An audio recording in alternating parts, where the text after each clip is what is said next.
Muy bien, listo, vamos a empezar. Muchas gracias. Listo, profesor. Estimado, vamos a empezar con el curso de educación cívica.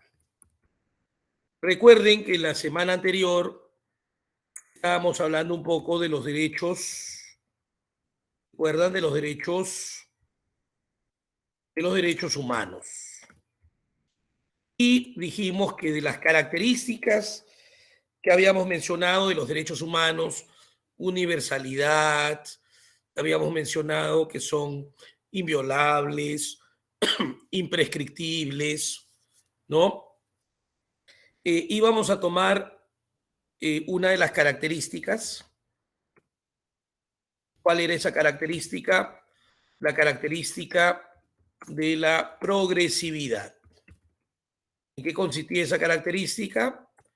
Que a través del tiempo se pueden ir incorporando más derechos, de acuerdo a la realidad del momento, el contexto en que se estén desarrollando, ¿no? O los acontecimientos. Por ejemplo, nos faltaba un poquito sustentar los famosos derechos de tercera generación que iban de la mano, ¿no? Que iban de la mano con el siglo XX en el tiempo, ¿no? Porque progresividad es con el tiempo. Y acá decíamos que en el siglo XX el contexto era muy nefasto, ¿no? Muy doloroso por las guerras mundiales, ¿no? Las guerras mundiales. La Segunda Guerra Mundial se desarrolla, por ejemplo, entre 1939, ¿no? Más o menos en las fechas. No soy un experto en historia, pero obviamente uno ha leído, ¿no? De 1939 más o menos a 1945, siglo XX, ¿no? Y después de todo ese, ¿no?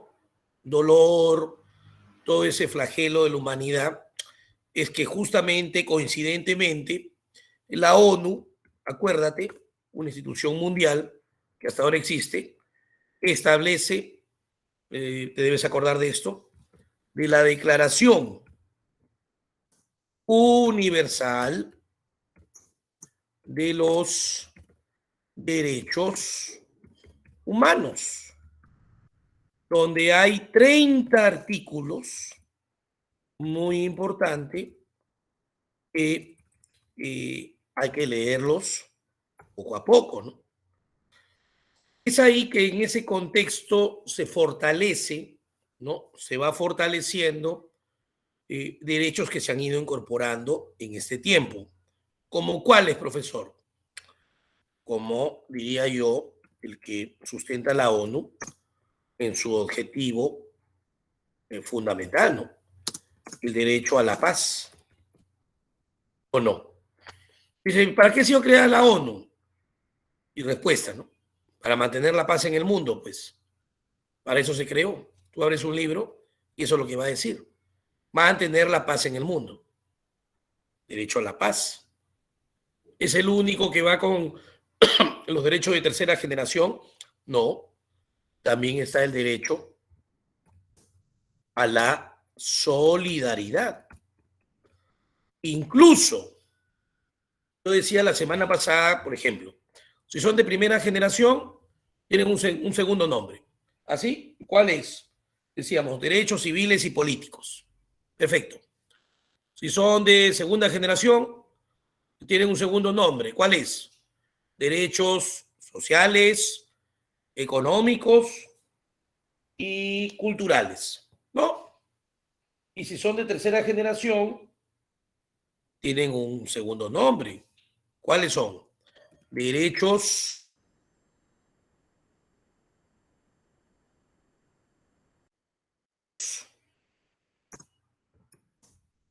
de los pueblos o derechos o derechos o derechos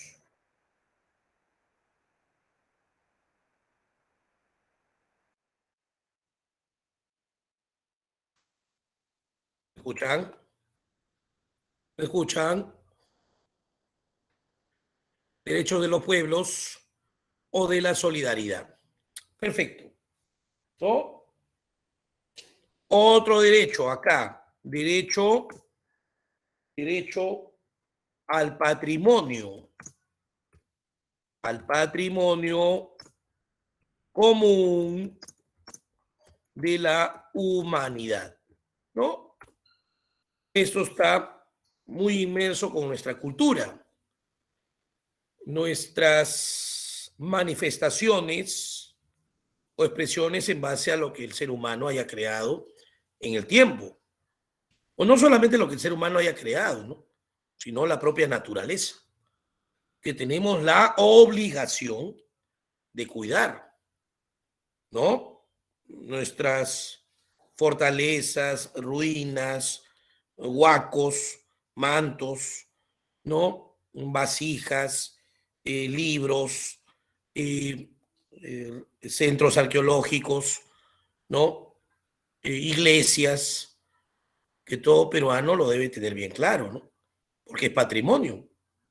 Hay todo un artículo en la Constitución que habla del patrimonio, ¿eh?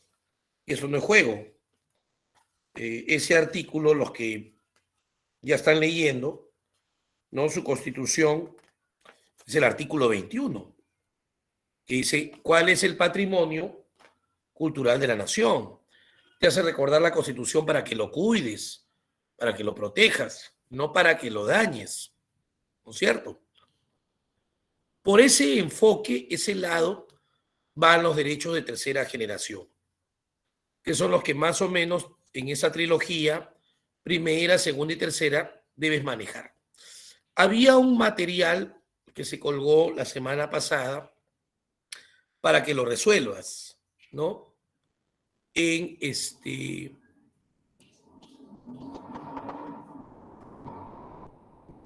la guía de clase, ¿no? A ver, ¿qué hice? Estaba apretando acá un botón, creo que no era el adecuado. A ver.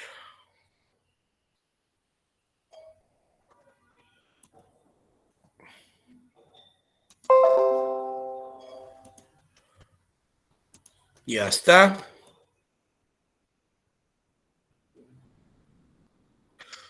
Un joven estudiante de la Universidad de San Marcos es detenido con propaganda de un partido de extrema izquierda y banderas de Sendero Luminoso. Es llevado a la comisaría más cercana para que pueda rendir su manifestación y se pueda realizar la investigación pertinente. En este caso, el joven puede ser liberado, bueno, va a ser investigado y puede ser liberado en el tiempo como manda la Carta Magna, ¿no? Promedio de 15 días. 1D. Y no solamente para terrorismo, ¿eh? Sospecha de terrorismo, o también acá entraría pues tráfico ilícito de drogas y entraría también pues el narcotráfico, ¿no? También entraría pues espionaje, ¿no? Claro. 1D. 2. Las personas tienen derecho a acceder a una educación gratuita y de calidad en sus 3 niveles, primaria, secundaria y superior. Este derecho es importante para la sociedad debido a que se forman las bases para el desarrollo de la población. En este caso se está invirtiendo considerable parte del presupuesto para su mejora, ¿no? Bueno, presupuesto público se refiere, ¿no? Eso se relaciona con un derecho civil, ¿no? Mayormente en base a la sociedad y que es un derecho también, pues, de grupos, ¿no? De masas, la educación. 2B. 3.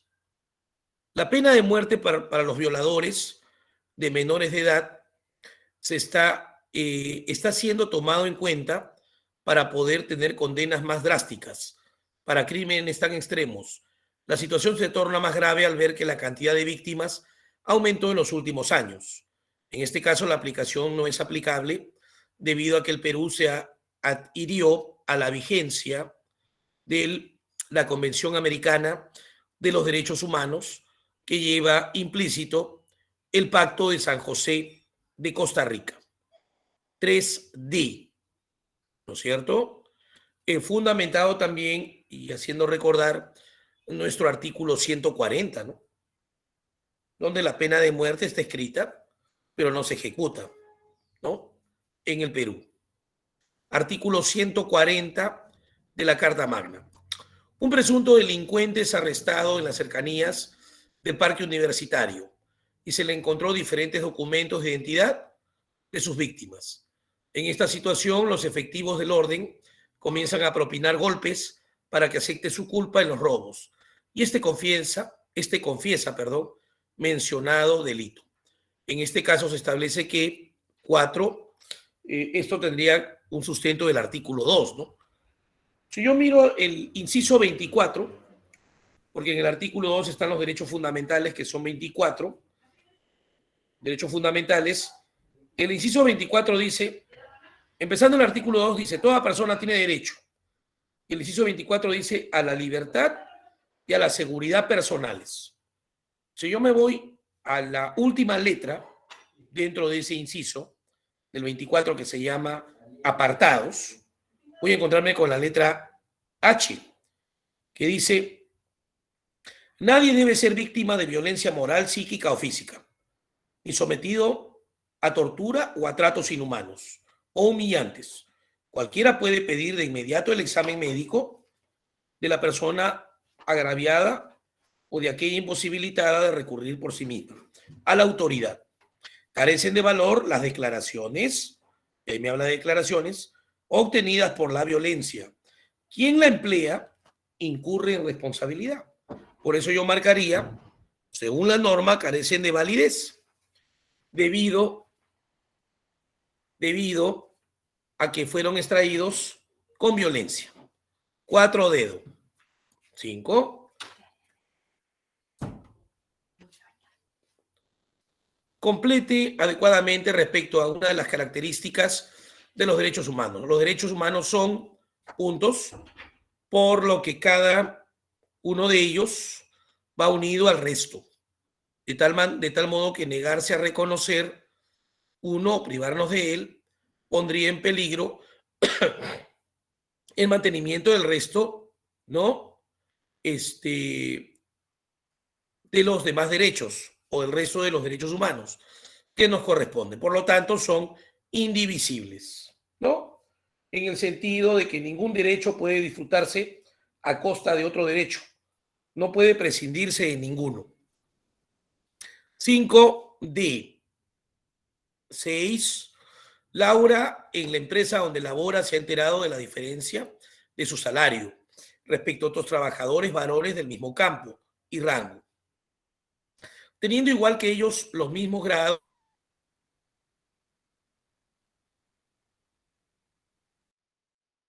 que la de sus compañeros. Esto es una clara situación de discriminación por sexo, ¿no? Bueno, ahora se habla más de género, pero bajo esa premisa estaría yo respaldado en el artículo 2. Yo si quisiera leer un poquito de eso, en el artículo 2, específicamente en el inciso 2, que dice a la igualdad de la ley, ¿no? Artículo 2, inciso 2, 6b, 7. Lee el siguiente caso, identifique qué derecho o derechos se han vulnerado.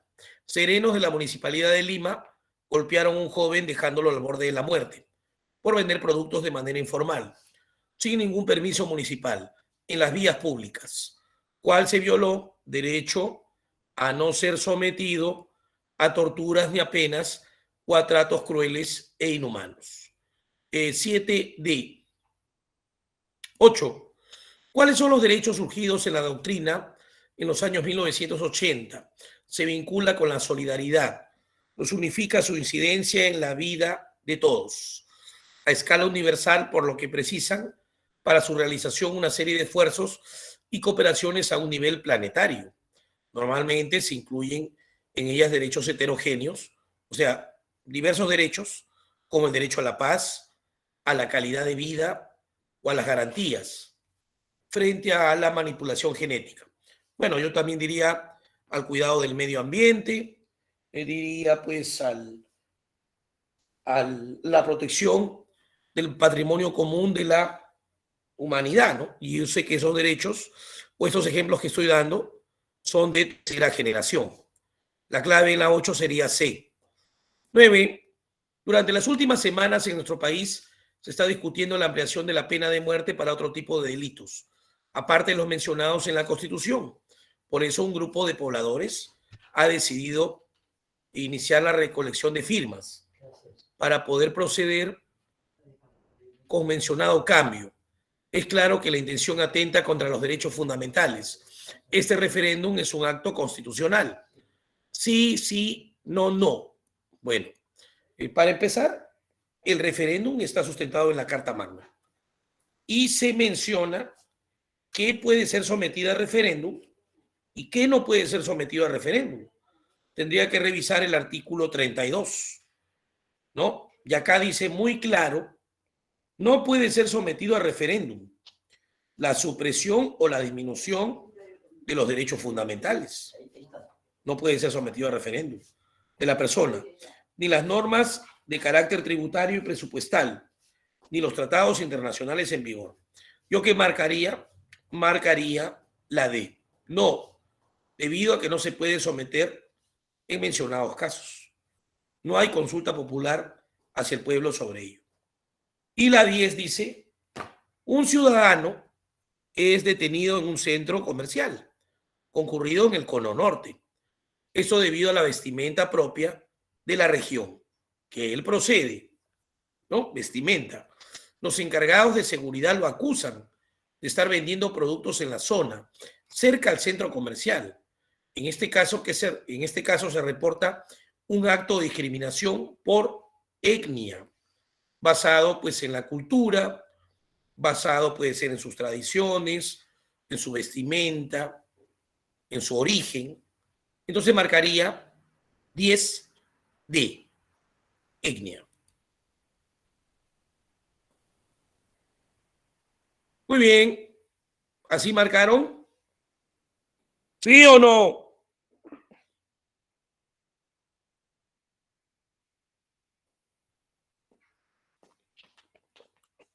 ¿Alguien se equivocó? ¿Alguien se equivocó? Profe, Y tengo una duda. Es en la pregunta número 3. ¿Por qué no podría ser la Comisión Interamericana de los Derechos Humanos? Yo había puesto la D, pero la C también es un buen distractor para mí. Quisiera saber por qué no puede ser. es que en el caso de la pregunta 3, voy a volverla a proyectar, ya que André quiere un poquito ampliar eso. Dice en la 3, vamos a revisarla rapidito. Esta máquina está un poco lenta. A ver qué pasó. Uy, no quiere salir. Ya, ahí está. Déjame buscar un ratito, André. En la 3 dice, ya está, ¿no? Todo el contexto. Y dice, mira, ya, dice la Comisión Interamericana de Derechos Humanos. Cuando me pregunten sobre la Comisión Interamericana de los Derechos Humanos, siempre la premisa va a ser que, por ejemplo, en el caso de los derechos, hay que protegerlos, ¿no? Hay que de repente promocionarlos, fomentarlos, que la gente los conozca, que la gente esté informada, ¿no, André? Entonces, cuando se habla de comisión, porque es una parte de la Convención Americana, está muy bien, ¿no? Podría ser, pero más va por ese lado el sustento. Acá en las últimas líneas me dice, en este caso la aplicación no es aplicable debido a que el Perú se adhirió a la vigencia de, y para que esto no se pueda ejecutar en Perú, tiene que haber un documento de por medio, tiene que haber un sustento en la teoría que limite a Perú matar a alguien, ¿no? Bueno, como Estado, o aplicar la pena de muerte, ¿no? Y ese es el pacto de San José de Costa Rica, que está inmerso dentro, no en sí de la comisión, ¿no?, sino de la corte. Por ejemplo, si fuera más exquisito en la teoría, ¿no? Entonces yo marcaría la comisión cuando me diga que, por ejemplo, los derechos se protegen, que los derechos se fomentan, que va a promover que las personas estén informadas. Por ese lado sí marcaría comisión.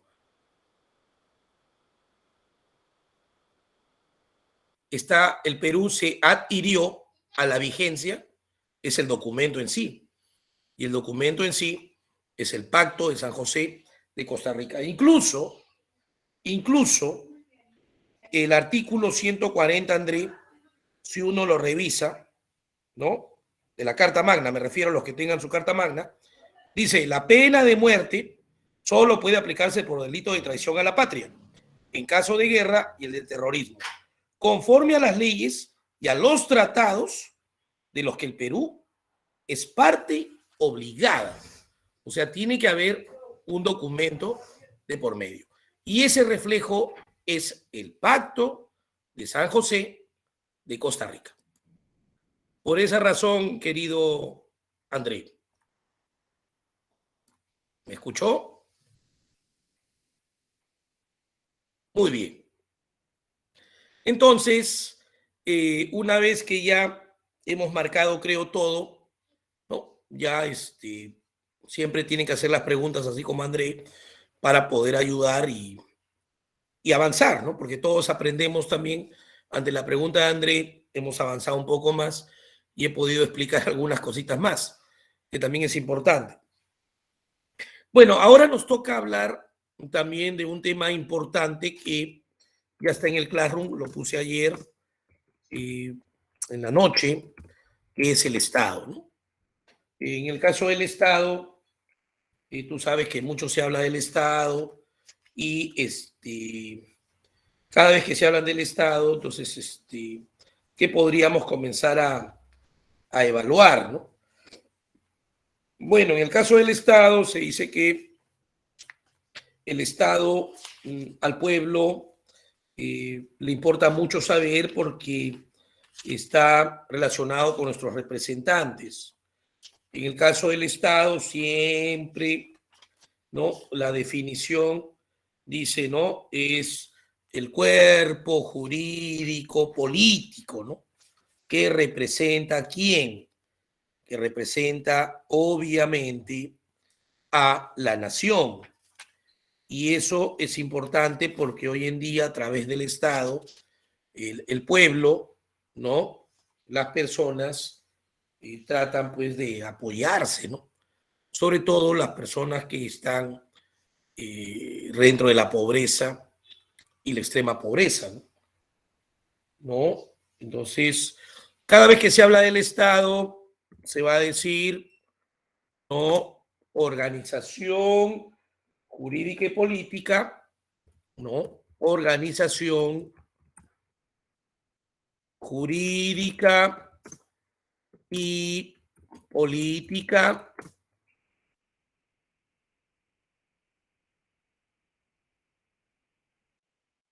de una nación, ¿cierto? En el caso de la organización jurídica, esto de jurídico para el Estado quiere decir que tiene que estar respaldado, ¿no? Las decisiones que se tomen bajo el marco legal, ¿no? Por eso muchas personas que saben mucho de normas, mucho de leyes, tú habrás escuchado que dice, ¿no? Lo que ha hecho tal representante del Estado no es constitucional. Está violando las normas, está violando la Carta Magna y eso no se puede permitir. Por eso que el Estado, sus representantes tienen que entender que hay una organización jurídica, hay normas, hay lineamientos para poder ejecutar algo. Y cuando dice política, quiere decir que estos representantes persiguen un ideal, ¿no? Persiguen, tienen una forma de pensar, tienen una ideología, pero se entiende que esta forma política, esta forma de pensar, esta expresión que pueda tener el partido político que llegó pues al poder, a la presidencia, ¿no? A copar los poderes del Estado. Esta forma de pensar tiene que contribuir al crecimiento de la sociedad, ¿no? Al crecimiento de la sociedad. ¿Y por qué tenemos que estar al tanto de eso también? Por ejemplo, por poner un ejemplo de la realidad, ¿no? Ya. Ayer la Marina de Guerra del Perú, ¿no? Estuvo de aniversario, ¿no? 200 años de creación, seguramente que saben, y el 142 aniversario de la gesta de Grau, ¿no? Combate de Angamos. ¿Eso sí saben? Sí, ¿no? Por historia. El combate de Angamos. Ya, chévere. Y entonces, el presidente Pedro Castillo comenzó a hablar, ¿no? Y dijo lo siguiente. El presidente Pedro Castillo, ojo que él representa al Estado, ¿eh? Por eso lo tomo en este ejemplo, puso en agenda, una vez más, la polémica recuperación del gas de Camisea, esta vez durante su participación en el bicentenario de la Marina de Guerra y el 142 aniversario del combate de Angamos. Luchemos también porque así como luchamos para tener una soberanía marítima, tener una soberanía como recuperar el gas, cómo recuperar el agua para todos los peruanos, resaltó. O sea, por más que se haya ido Bellido, ¿no? Él sigue pensando en nacionalizar probablemente el gas. En su discurso también destacó la labor de los marinos. Han contribuido con la pacificación nacional en la lucha contra el terrorismo. Mantienen una frontal lucha contra el narcotráfico, la minería y la pesca ilegal. Para ello, mi eterno reconocimiento, afirmó. Un analista llamado Luis Benavente, que dijo, al respecto, el analista Luis Benavente sostuvo que el discurso del jefe de Estado no es incoherente, pues la salida del premier Guido Bellido no implica ninguna revisión del plan de gobierno. Ojo, ahí va la parte política, tienen un plan de gobierno de Perú libre. Cabe recordar que Bellido, investigado por terrorismo, amenazó con recuperar o nacionalizar el gas de Camisea, si es que la empresa que lo explota no acepta renegociar el reparto de utilidades. El ideario del partido de Lápiz plantea específicamente estatizar el yacimiento. O sea, este analista dice, ¿y de qué se sorprenden? Si en el ideario está. El que lo ha leído se enterará que en el caso de Perú Libre escribió un plan de gobierno que sigue con una ideología marxista, leninista y maoísta. Todos lo sabían. Ahora, ¿de qué se sorprenden? Todos los que votaron saben que esa es la ideología y solamente lo están aplicando. Ahora que han llegado a representarnos. Cambiar a Bellido no significa cambiar el plan, dijo Benavente. Entonces, ahora, por eso, cuando uno da la definición, como yo, que lo hice hace un momento, dije que es una organización jurídica y política. Detrás de eso, de los representantes, hay un pensamiento, hay un partido que los respalda. Ahora, ¿lo aplicará o no? No lo sé. Dice Eric, yo sí lo leí, por eso voté. Está en su derecho. Está en su derecho. Él ha podido votar porque le parece que eso va a sumar al país, va a haber cambios, reformas y está muy bien, ¿no? Como Eric también sabrá que hay gente que no está de acuerdo, ¿no? Dice, ¿cómo vas a nacionalizar? Eso ya en la historia se ha querido hacer. Juan Velasco Alvarado, en el mundo también ha sido un fracaso. Hay de los dos, ¿no? De las dos posturas. Pero ahí está, el que está en el gobierno es el presidente Castillo y eso está en el ideario. Y ahora si lo aplica o no, bueno, ¿no? Está en el poder con sus representantes, Vamos a ver, pero eso es lo que está pasando. Y eso se da en un Estado también, ¿no? Porque es una organización jurídica y política. Ahora también saben que el presidente con sus representantes mencionan que quieren una asamblea constituyente para el cambio de constitución, ¿no? Que también está por ahí en plan, en ideas que quieren ejecutar. Entonces hay muchas cosas que se están, eso, ¿no? Que se están dando. Eso es lo que quería mencionar en esta parte del Estado para que más o menos se vayan ubicando, ¿no? Este cuerpo jurídico respaldado en la norma y también en las ideas que representan, ¿no? Los que llegaron al poder, ¿no? Apoyados en un partido, movimiento, agrupación, como le quieras llamar, pero en este caso, pues, Perú Libre, que se llama, ¿no? El partido. Muy bien. Quería empezar a mencionar los PPT, obviamente, desde el principio, porque estamos con otros muchachos, otro salón, para ver qué dice el docente acá también, ¿no? A ver. ¿Cómo están, jóvenes? Vamos a hablar acerca del tema el Estado, ¿está bien? Vamos a comenzar hablando acerca de la definición del Estado. ¿Qué vendría a ser el Estado? A ver, el Estado es la nación jurídica políticamente organizada. ¿Qué quiere decir la nación jurídica? Quiere decir que un grupo de personas, ¿está bien?, están organizadas de manera políticamente, ¿está bien? ¿Qué quiere decir organizados políticamente? Quiere decir que se van a organizar para autogobernarse, ¿está bien? Se van a gobernar a sí mismas. Entonces, cuando decimos que es una nación, ahora, para gobernarse a sí mismas, tienen que justamente haber normas, leyes, etcétera, para que, es decir, tienen que haber canales que permitan justamente gobernarse a sí mismas. Entonces, cuando decimos que es la nación jurídica, es un grupo de personas que han elaborado una serie de leyes o normas para poder autogobernarse a sí mismas.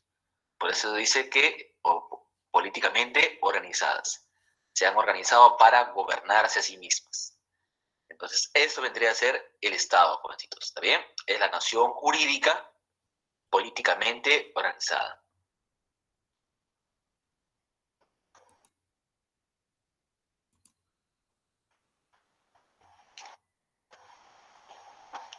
Pasamos ahora vamos a hablar acerca de los poderes del Estado, ¿está bien? Como ustedes saben, en el Perú, ¿está bien?, tenemos 3 poderes del Estado. Vamos a ver por acá, el Estado tiene 3 poderes. Comenzamos con el poder legislativo, el poder ejecutivo y el poder judicial, ¿está bien? Ahora, ¿qué vendría a ser el poder legislativo, jovencitos? El poder legislativo se encarga de crear, aprobar, debatir y derogar las leyes, ¿está bien? Y demás normas. El poder legislativo se encarga justamente de crear, es donde en este poder del Estado, en la cual se van a elaborar las leyes, se van a llevar al debate, se van a poder aprobar, o como también se van a poder eliminar, se van a poder derogar las leyes.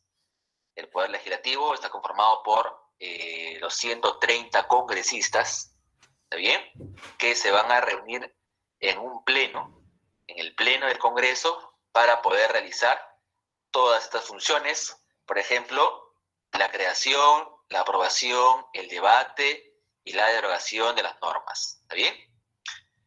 El Poder Ejecutivo se encarga de la gestión, de la dirección y gestión de los servicios públicos. Ustedes saben que tenemos en total 18 ministerios y cada ministerio se encarga de un servicio público, ¿no? Por ejemplo, el Ministerio de Educación, el Ministerio de Cultura, el Ministerio de Salud, etc. Está conformado por los ministros y el presidente de la República, y el Poder Judicial se encarga de administrar justicia en todo el país.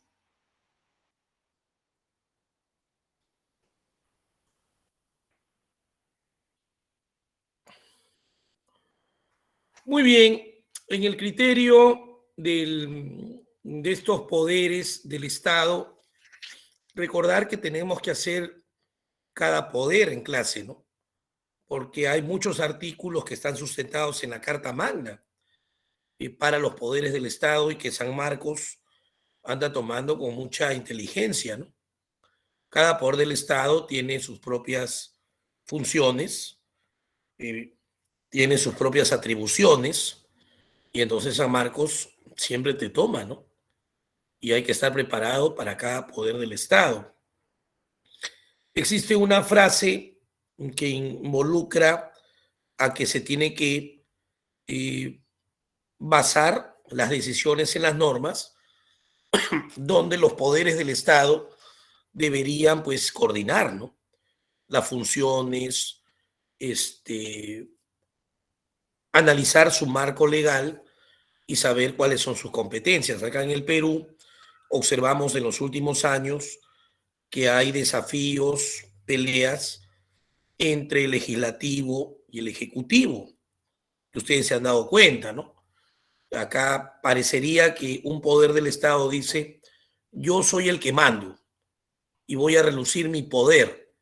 Y se han enfrascado en meses, en años, en pelear, cuando esa no es la idea. La idea es que se respete esta frase, que muchos la deben conocer, ¿no? El Estado de Derecho, donde los poderes existen, pero respetando el marco constitucional.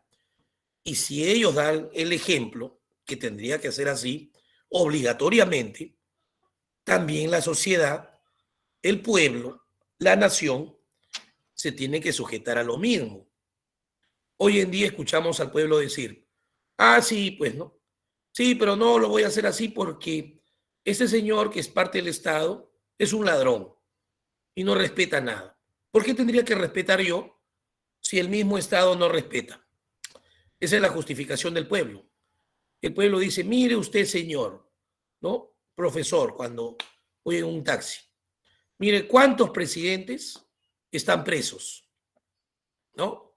El señor Fujimori, el señor PPK con arresto, el señor Toledo lo tienen que traer de Estados Unidos extraditado. Mire, ¿así quiere que respetemos nosotros con estos señores que son la cabeza o han sido la cabeza del Estado y nunca han respetado nada? ¿Ves? El pueblo se expresa así. Y entonces el Estado de Derecho comienza a tambalear, porque ya nadie quiere respetar las normas, ¿no? Apoyándose en otros ejemplos, en malos ejemplos, donde dice, pero si el Estado no respeta, si el Estado es un corrupto, es un ladrón, así dicen las personas, escúchalos. Y eso no debería pasar, porque se debería respetar todo eso. ¿Cómo hacemos para que estos funcionarios respeten? Aplicamos el método chino, que es fusilar al funcionario que se roba el dinero de las arcas del Estado. Los chinos hacen eso, por ejemplo, ¿no? Lo fusilan. ¿Qué podríamos hacer? ¿Cuáles son tus ideas? Porque a las buenas no entienden, ¿no? Profe, ¿pero qué? ¿Ellos no han pasado por el colegio? ¿No han pasado por las aulas? ¿No han tenido profesores así como usted nos está dando clase, diciéndoles lo bueno, lo malo, lo que tienen que hacer? ¿Qué pasó? ¿Por qué no le hicieron caso a sus profesores? ¿Por qué las escuelas no pudieron fortalecerlos en valores para que no roben? ¿Qué ha pasado ahí? ¿O no han pasado por el colegio estos señores? Sí han pasado por el colegio, pero algo ha pasado, que no han podido, pues, respetar las normas, ¿no? Y todo lo demás. Todos pasan por el colegio, la gran mayoría. Están presos magistrados, gobernadores, presidentes, fiscales, contralores. ¿Quién está libre? Habría que preguntar, ¿no? Y entonces, eso se preguntan pues los alumnos. Y lamentablemente los profesores también, Aquí estamos un poco restringidos porque realmente no sabemos por qué se dedican a robar, habiéndoles dado valores, formación, habiendo pisado los colegios, han terminado la secundaria, han pasado por la universidad, pero nada, ¿no? Están llenos de robos. Eso es lo que nos preocupa, lamentablemente. Ahora, cuando habla de estos tres poderes, por si acaso el Estado tiene mucha argumentación por parte de la Carta Magna, y acá en San Marcos, yo quisiera decir algunos artículos porque la hora me va a ganar, artículos que textualmente ha tomado San Marcos cuando habla del Estado, son varios. San Marcos ha preguntado si esta división de los poderes del Estado está enmarcada en la Constitución. Y muchos alumnos no sabían. Cuando el profesor pregunta, ¿y por qué no sabías? Ah, muy fácil, profe. Dímelo, quiero escuchar. Porque nunca he leído la Constitución. ¿Tú no has terminado quinto de secundaria? Sí. Nunca llevé cívica, me dice. ¿Así? Ni Constitución tampoco, menos. Nunca hemos leído. Y San Marcos le pregunta, ¿no?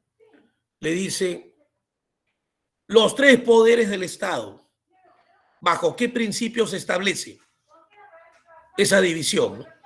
Si él hubiera leído el artículo 43, podría sacar la respuesta, ¿no? Porque el artículo 43, ¿qué dice? Bueno, si lo leo todo, ¿no? Dice, la República del Perú es democrática, social, independiente y soberana. El Estado es uno e indivisible. Los que tienen su constitución a la mano, ¿no? Pueden seguirme. Su gobierno es unitario, representativo y descentralizado. Y se organiza según el principio de la separación de poderes. Voy a poner la última parte acá. Y se organiza según el principio de la separación de poderes. Esa es una pregunta que ha hecho San Marcos, ¿no? Clásica. Artículo 43 de la Carta Magna, muy pocos lo sabían, ¿no? Muy pocos. Otra pregunta que ha hecho San Marcos cuando habla del Estado, ¿no? San Marcos le pregunta de las 4 alternativas mencionadas, ¿cuál es un deber del Estado? Así nomás, una línea. Bueno, ahora pone de eco y todo el contexto para marear un poco más, ¿no? Entonces el alumno sale del examen, ¿no? Me acuerdo en la academia, llegaba con su examen, pero estaba preocupado, ¿no? El alumno dice, profe, en esta pregunta, ¿cuál es un deber del Estado? Entonces, yo lo miro al alumno y me dice, porque para mí todos son deberes, profe. Claro, ¿no? Porque como cuando la gente habla y dice, no, el Estado tiene el deber de darle, proveer de leche, ¿no? Para mis hijos, apoyarme. ¿Cuántos hijos tiene usted? 9. Que el Estado tiene que poner esto, que el Estado, el otro, ¿no? Entonces yo como profesor de cívica, escucho, ¿no? Y yo le digo, ¿está seguro que el Estado tiene todos esos deberes? Sí, todos esos deberes. ¿Y de dónde extrae usted que el Estado tiene todos esos deberes? Ah, porque los otros también vienen reclamando, igual que yo. Ah, lo que usted escucha, lo repite. Sí, lo repito y vamos a seguir peleando por esto, ¿no? Entonces, cuando uno va a ser sanmarquino o universitario, como yo he sido, en algún momento uno tiene que tener una fuente, tiene que tener una base para no estar hablando, sin querer ofender a nadie, de más, ¿no? O sea, tienes que saber argumentar. Entonces, cuando tú quieres hablar de los deberes del Estado, San Marcos te obliga a que leas un artículo donde se habla de los deberes del Estado.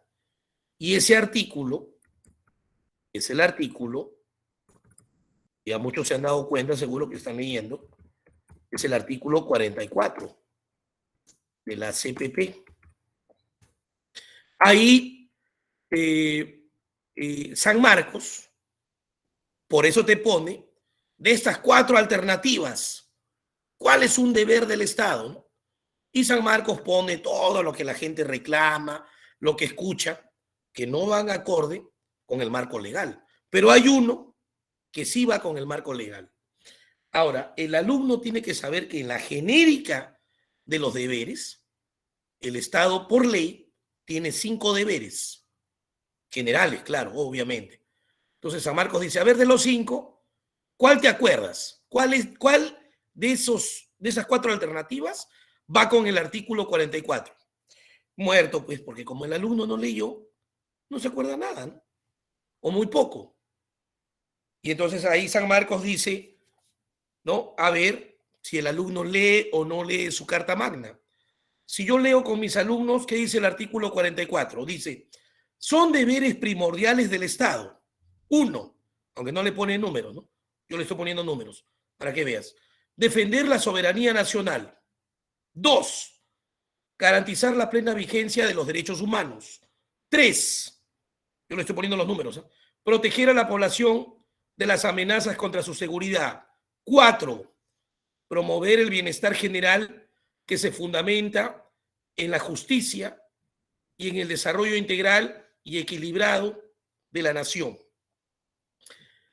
5, asimismo es deber del Estado establecer y ejecutar la política de fronteras y promover la integración particularmente latinoamericana, así como el desarrollo y la cohesión de las zonas fronterizas, en concordancia con la política exterior. Ese último es el que vino en el examen de admisión y el menos recordado por las personas, por los peruanos.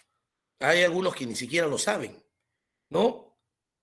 Establecer y ejecutar la política de fronteras y promover la integración particularmente latinoamericana, así como el desarrollo y la cohesión de las zonas fronterizas en concordancia con la política exterior. Era la clave en el examen. Porque el pueblo dice, el Estado tiene un montón de deberes. ¿Cuáles? Como ya te dije, ¿no? Que le dé leche, eso. No, pero ¿cuáles por ley? No cualquiera. Ah, por ley no sé ninguno es. Ah, artículo 44 de la Carta Magna, pues. Para entender cuáles son los deberes del Estado. Y no estar hablando de más. Uy, profe. Entonces tengo que leer. No te queda otra. San Marcos te va a maltratar con la Constitución si no la has leído. Tienes que leer los 206 artículos. Todos. Antes de ir al examen. Ah, su profesor. Bueno, es un consejo, ¿no? Tú tomas tus decisiones.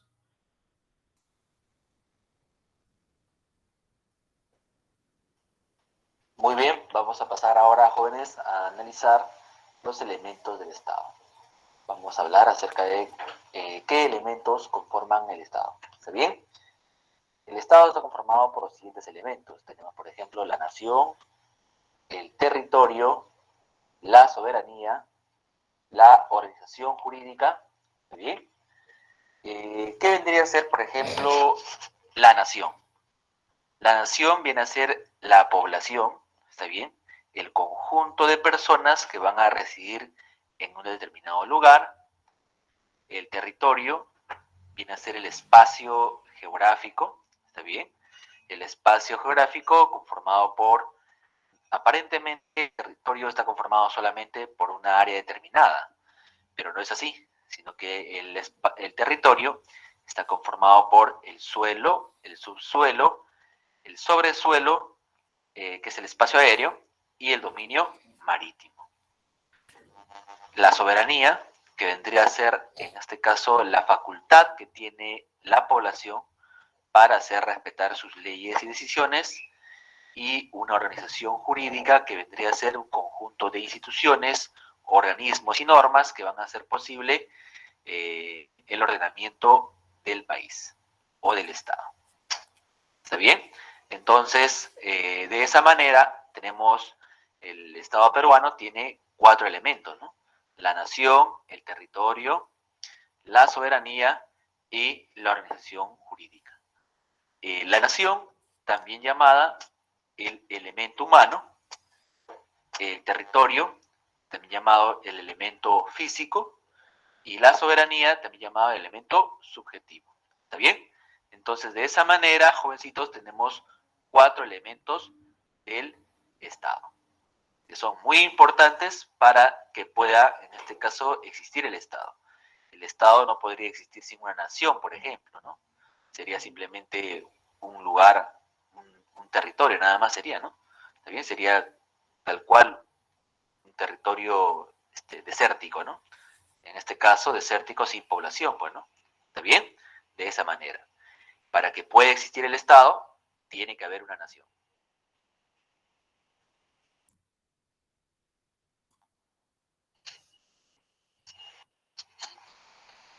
Muy bien, vamos a analizar ahora cada elemento del Estado. Vamos a analizar ahora acerca de la nación. La nación, como les he mencionado, jóvenes, la nación es la población. Cuando hablamos de nación, hablamos de la población. ¿Está bien? ¿Y qué es la población? Es un grupo de personas que van a vivir, es decir, van a residir en un mismo lugar. ¿Está bien? Entonces, la población es el grupo de personas que viven o residen en un mismo lugar. Y además, se encuentran unidas por vínculos. ¿Está bien? Esos vínculos, ¿está bien? Vienen a ser, por ejemplo, cuando ustedes, por ejemplo, cuando juega la selección peruana, ¿está bien? De fútbol, cuando juega, todos los peruanos están muy atentos, están muy atentos a lo que va a pasar. Cuando la selección gana, todos los peruanos empiezan a estar muy contentos, etcétera, ¿no? Todos se alegran, etcétera. Entonces, quiere decir que esta nación, esta población, se encuentra unida por vínculos, ¿está bien? Hay vínculos que lo unen, ¿no? Que unen a estas personas, a esta población. Por ejemplo, puede ser compartir un mismo idioma, compartir una misma cultura, compartir una misma historia, compartir mismas costumbres, mismas creencias, etc. Entonces, no es una población que solamente vive en un solo lugar, sino que además esta población está unida por vínculos. Por ejemplo, el sentido de peruanidad, ¿no? Las personas acá podemos ver en imagen que comparten un mismo sentimiento, ¿no? En este caso, sentirse parte de ese territorio, ¿no? Entonces, este tipo de vínculos es que mantiene unida a una nación. ¿Está bien?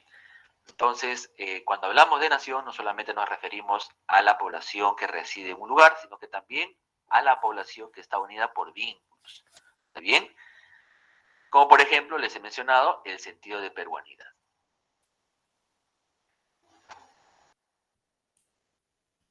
Cuando San Marcos les ha tomado algún elemento, en este caso, pues, del Estado peruano, no les ha ido directamente a preguntar qué es nación, ¿no?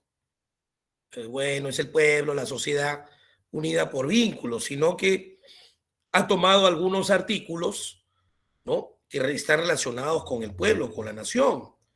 Por ejemplo, les ha tomado, ustedes pueden revisar los exámenes pasados, ¿no? Una muestra de 10, 15 años, para que vean, ¿no? Cómo San Marcos viene tomando a través del tiempo. Les ha tomado el artículo 48. Acuérdense que en el artículo 48 les ha preguntado cuál es el idioma oficial en el Perú. Y de repente muchos se tiraron a la piscina y dijeron, qué fácil, pues. Muy fácil. A ver, ¿qué marcarías? Castellano, profe. ¿Así? ¿Estás seguro? Claro, profe, castellano. A ver, revisa tu artículo 48. Y en otra alternativa decía en el examen castellano y también quechua y aymara o aymara. Esa era la clave, no solamente castellano. André y María Fernanda muy gentilmente lo han puesto en el chat. Esa era la respuesta. Pucha, profe, maldita sea, marqué castellano. Pero ¿en dónde está eso? En la Carta Magna, pues, hijo. No le he leído, profe. Ya ves. Entonces, cuando habla de nación, San Marcos te hinca por ahí, por el idioma. O San Marcos te hinca, por ejemplo, te dice, saliéndome un poquito del contexto, pero para que tengas una idea, ¿cuáles son tus deberes para con la patria? ¿No? Te hace un contexto así.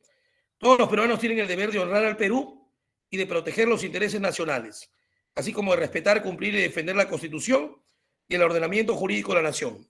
Te comienza con ese texto, que es el artículo 38, ¿no? Saliéndome un poquito de este contexto, pero relacionado a la pregunta que quiero hacer, ¿no? Te dice, todos los peruanos tienen el deber de honrar al Perú. Y de ahí te hace la pregunta, te dice, ¿cuáles son los símbolos patrios de tu país? Y te pone 4 alternativas con 3, 4, 5 ¿no? nombres en guiones. Y hay muchos alumnos que se han ido de cabeza cuando les han preguntado los símbolos patrios. Dicen, profe, he marcado. ¿Qué has marcado? Bandera, profe.